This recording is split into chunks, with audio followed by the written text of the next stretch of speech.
Bonjour à tous, ma chère tribu. Ravie de vous retrouver depuis de l'île de Koh Phangan.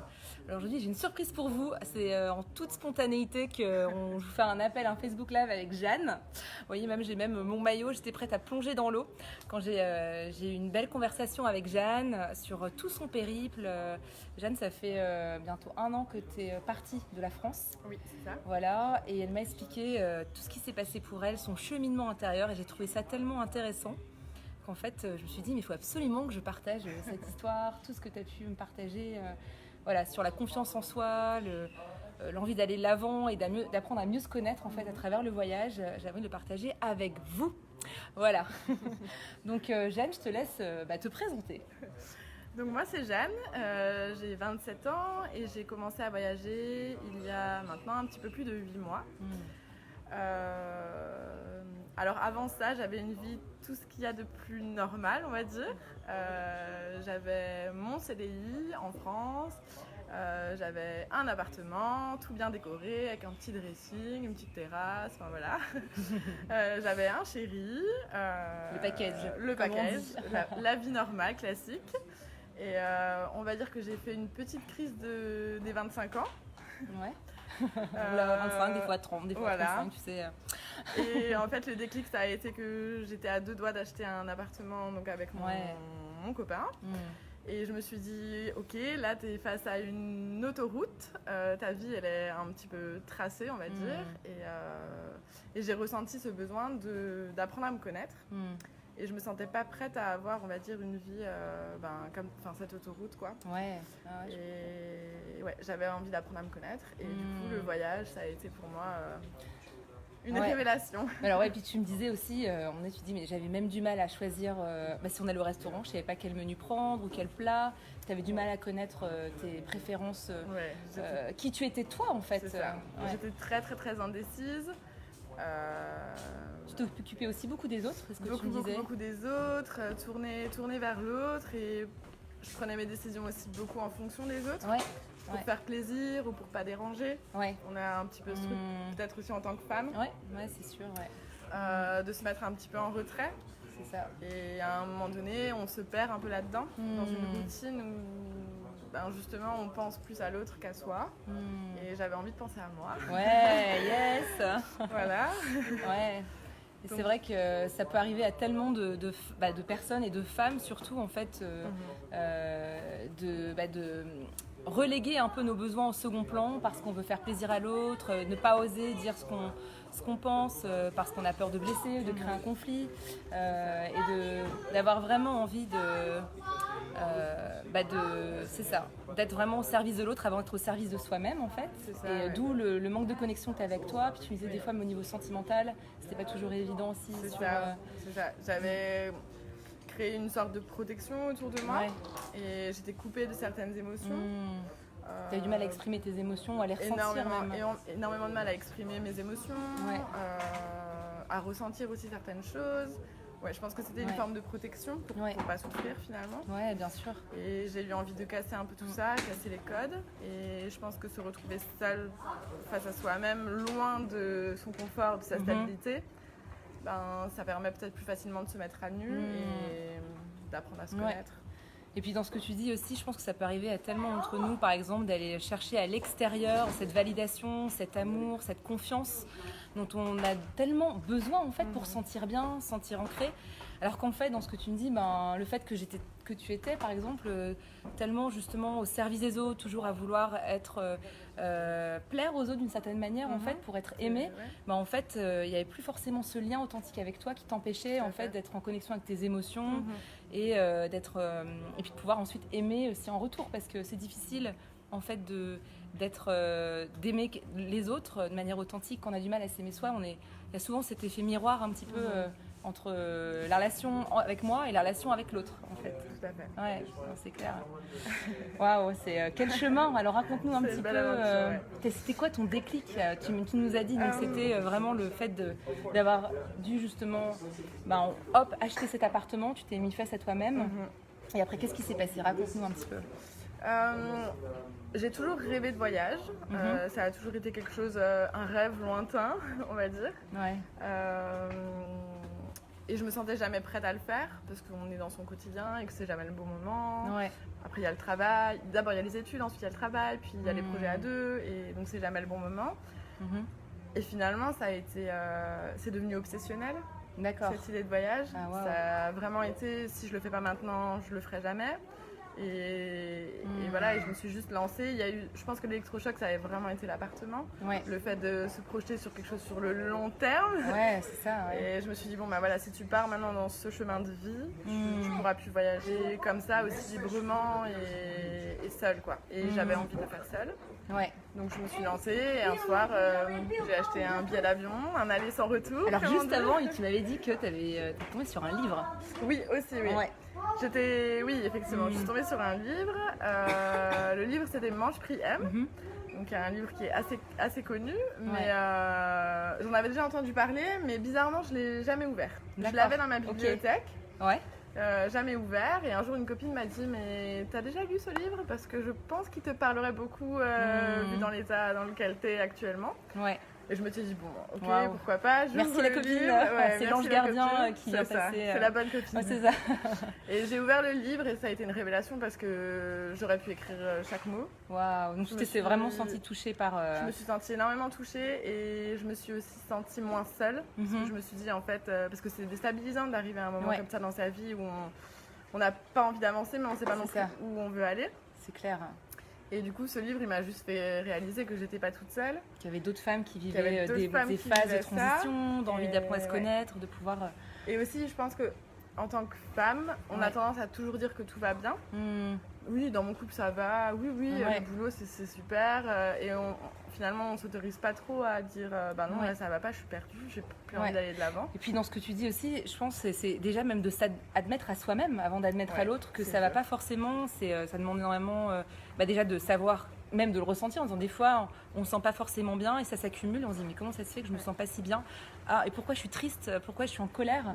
Et déjà, d'avoir cette connexion, comme on disait, au préalable avec soi. Et puis ensuite, de s'admettre, de l'accepter, d'être en connexion avec ça. Et ensuite, de pouvoir l'admettre aux autres, c'est dans un deuxième temps, mais c'est sûr, Et alors, juste pour faire petite parenthèse, c'est un livre aussi qui m'a énormément inspirée. Voilà. C'est un livre qui m'a aussi inspirée pour partir à Bali, justement, quand j'ai eu je sortais aussi d'une rupture amoureuse et comme quoi c'est un livre qui parle lisez-le si vous l'avez pas lu. Voilà, c'est ça. Pas de promotion, mais un peu. Et justement, je me suis dit, mais c'est dingue le voyage initiatique qu'elle fait avec elle-même et qu'elle s'autorise à faire et que toi, c'était juste la goutte d'eau quelque part, ou l'appel en plus pour t'aider toi à faire le pas en fait. C'est ça, exactement. Waouh. Et alors, donc, tu as lu ce livre, et là... J'ai lu ce livre, et là, petit à petit, j'ai annoncé à mon copain que je ne voulais plus acheter avec lui. Donc, vu que les projets n'étaient plus communs, on a décidé aussi de se séparer, parce qu'on n'avait plus de projets, en fait, ensemble. Bien sûr. On n'était plus sur la même longueur d'onde. Après, il a fallu annoncer au travail. J'adorais mon travail. J'ai pas fui quelque chose que j'aimais pas. J'adorais vraiment mon travail. Donc, il a fallu le dire au boulot. L'assumer aussi par rapport à ses proches et à sa famille. Parce que les réflexions que j'ai eues en masse, c'est mais qu'est-ce que tu vas chercher? T'as tout. T'as tout pour être heureuse. T'as le package, le copain, la future maison, le travail. Et je pense que pour beaucoup, même...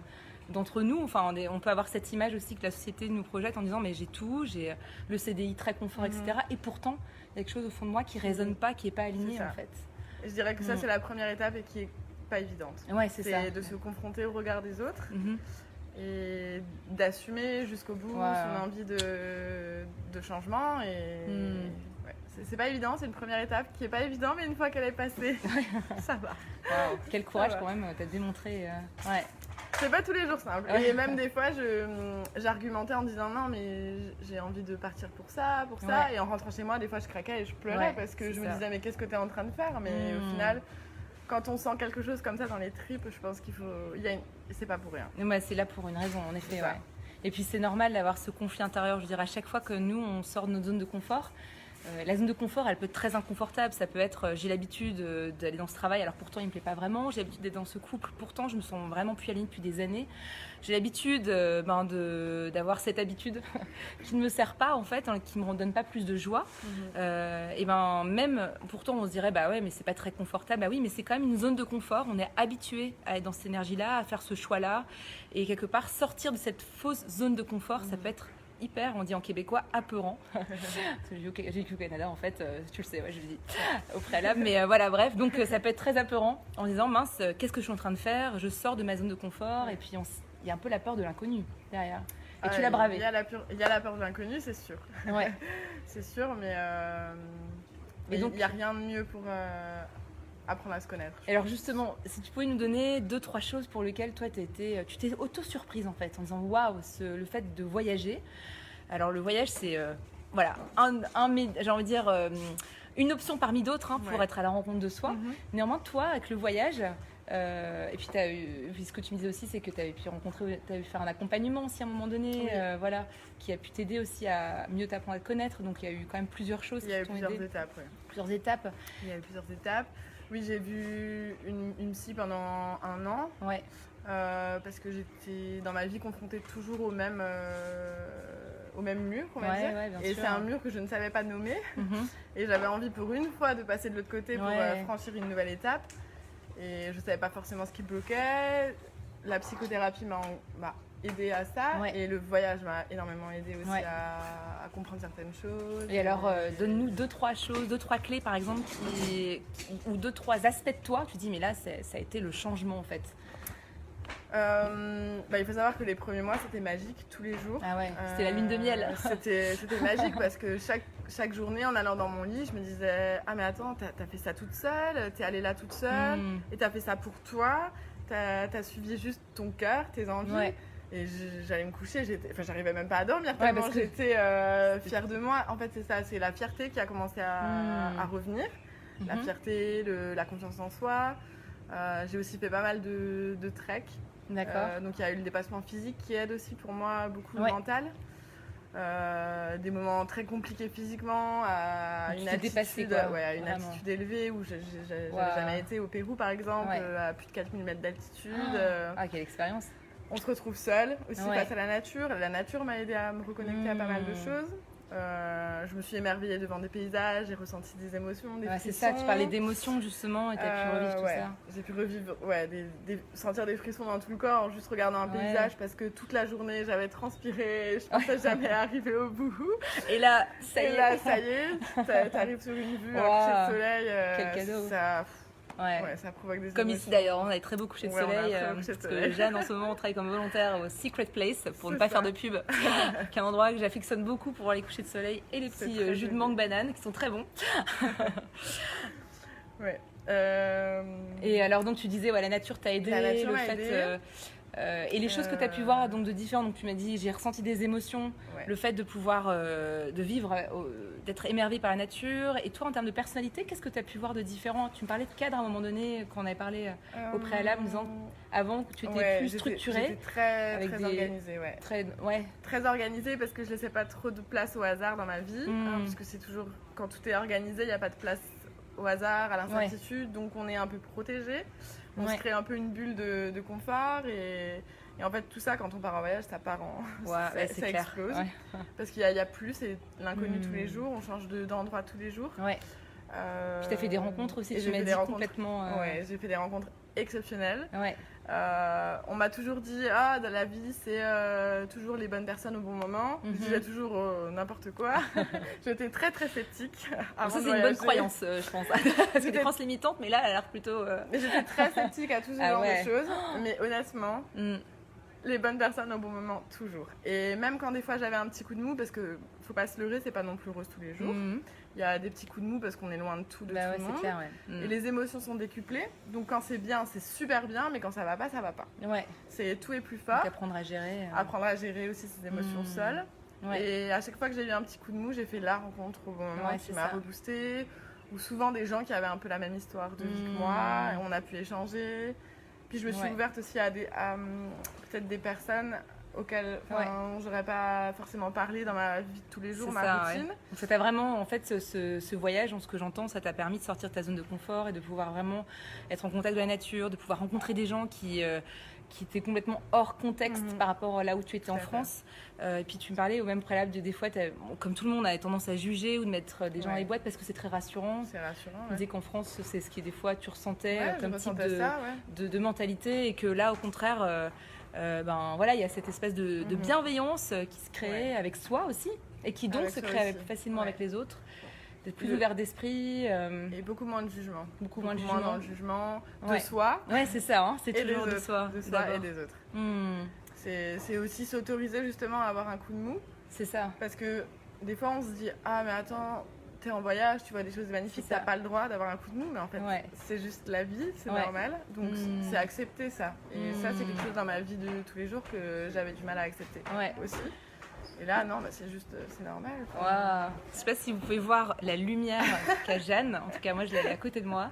Elle rayonne, elle resplendit. T'es partie pendant 1 an, c'est ça? Là, ça fait un peu plus de 8 mois. Ça fait plus de 8 mois, c'est ça. Et je vais rentrer en France fin mai, donc en tout, ça fera 11 mois de voyage. 11 mois de voyage. Et de cette permise vraiment de sortir des sentiers battus pour être à la rencontre de soi. C'est le voyage vers soi, en fait, que tu as commencé. Et puis Jeanne aussi, à un moment, tu me partageais que tu rencontrais beaucoup de femmes qui voyageaient toutes seules et c'est un sujet aussi qui me touche personnellement et certainement peut-être d'autres femmes ou d'autres hommes aussi qui nous regardent. C'est qu'on peut avoir tendance comme femme, enfin moi pendant longtemps je me suis dit mais partir toute seule c'est dangereux, enfin j'avais beaucoup de croyances limitantes et donc je m'autorisais pas forcément à faire le pas. Jusqu'au moment où je l'ai fait, et puis je me suis rendu compte que ça allait et qu'en fait c'était beaucoup des croyances limitantes et des sabotages que j'avais dans ma tête. Et là, tu me l'avais confirmé aussi en disant que tu avais...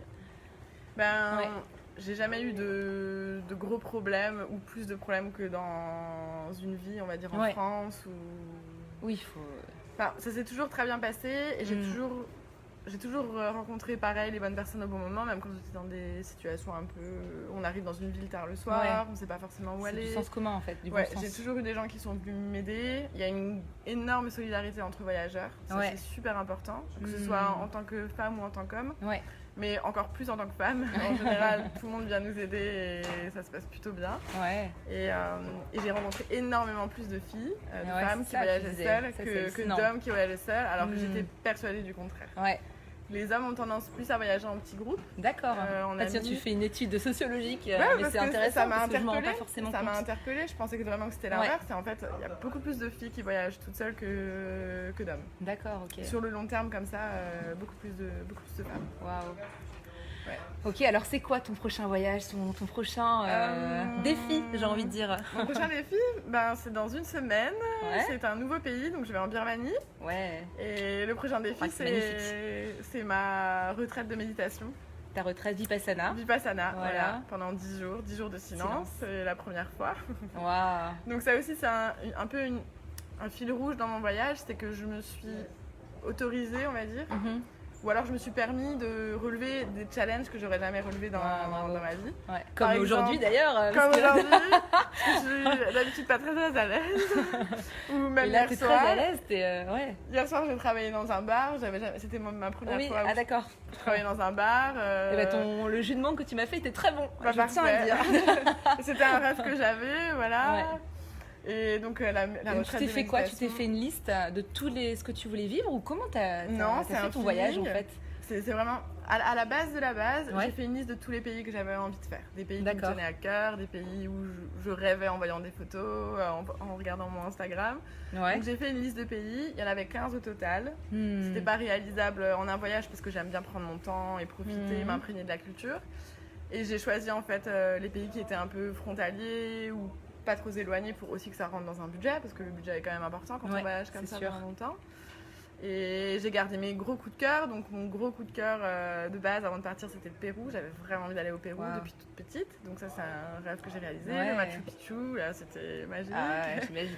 Et le deuxième pays coup de cœur, c'est la Birmanie et c'est la semaine prochaine. Donc, avec Vipassana en plus. Et avec Vipassana en plus. Je sais pas, juste pour vous dire en termes de défis auxquels Jeanne va se confronter ou va prendre à pleine main, c'est 10 jours de silence noble, c'est-à-dire on ne parle pas, on ne se regarde pas dans les yeux, on ne fait pas d'exercice, on n'écrit pas, on ne lit pas. Ça va, tu te sens? Ça va. On peut pas fumer de cigarettes, on peut pas boire d'alcool. Ouais. Donc voilà, ça va être vraiment une vraie expérience pour toi. Ouais. Et puis c'est 10h30 de méditation par jour, lever à 4h du matin, coucher à 9h. Je l'ai fait l'année dernière, donc en janvier 2018, donc on en a discuté hier toutes les deux. Je vais partager mon expérience. C'est une vraie expérience de rencontre avec soi-même. C'est un peu le fil rouge certainement de ton voyage, dans ce que j'entends. Connaissance de soi pour apprendre à mieux s'aimer et de comprendre un peu comment on fonctionne, en termes mental, de pouvoir vraiment se rencontrer encore plus de manière brute, j'ai envie de dire. Ça vraiment, va être très intense. Voilà, mais tu verras bien, ça va être ton expérience. En tout cas, moi, je te souhaite vraiment de la vivre comme elle vient. Et puis les petits trucs que je t'ai donnés, c'est d'autres personnes qui le vivent, je pourrais vous les donner aussi. En tout cas, super. Bah écoute, merci beaucoup pour ce partage. Ouais, j'espère que ça vous aura inspiré. Vous aurez l'occasion de pouvoir vous inspirer du voyage à la fois intérieur et extérieur de Jeanne. Le voyage, c'est aussi un sujet qui me touche personnellement, donc je suis encore plus ravie de t'avoir ici avec moi et de pouvoir partager sur ce sujet-là. Voyager comme femme aussi, sachant que c'est possible. C'est possible. Totalement possible. C'est possible. C'est prouvé, c'est ça, certifié. Et surtout vous inviter, en se disant, dans tout ce que tu disais, c'est en fait ce qui m'a touchée. C'est dire, dans les moments où ça va pas forcément, où j'ai envie de faire des changements dans ma vie, à un moment donné, c'est quoi pour moi de me mettre en mouvement? Le premier petit pas que je peux faire, et le deuxième, et le troisième, de prendre un accompagnement, de commencer à se dire, de sortir du cadre au fur et à mesure. T'es vraiment sorti du cadre, puis tu as recréé les cadres à ta manière.